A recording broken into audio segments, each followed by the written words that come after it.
Lisa Hickey has a great post today about public and private conversations and social media. She starts out with this great mention of something that probably everyone who's watching this has seen, which is you have a whole conversation with someone, and at the end of it, they say to you, "Now you're not going to put this on Facebook, are you? You're not going to put this on Twitter, are you? You're not going to tweet it?" And there's an anxiety. They're worried about something that they think that is their own private conversation being posted on the internet. And Lisa asks, we talk a lot about transparency for ourselves, for corporations, for government, but conversations are by nature two-sided. When one side wants something to be transparent but the other doesn't, who wins? And that is a great question, and I don't think we have the answer to that yet.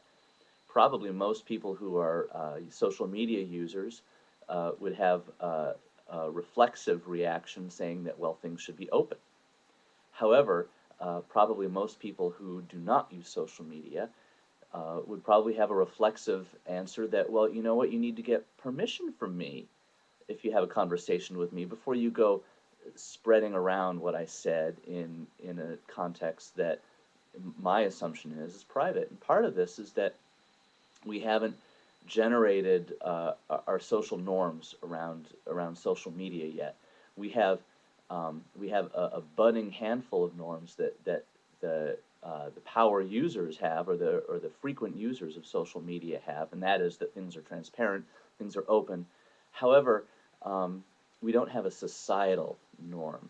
There's not an assumption that we all share yet about what constitutes that zone of privacy, what constitutes a private conversation. Do we actually have to point out that this conversation is private that you and I are having, or do does someone who is considering posting the details of a conversation have to get permission first?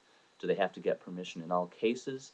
Those are questions that we haven't yet decided as a society, and I think we're going to have to. So my question is, where do you draw the line in your daily life when you talk to folks who in person who aren't social media users? How far will you go? How far do you go? And what sort of barriers will you not cross?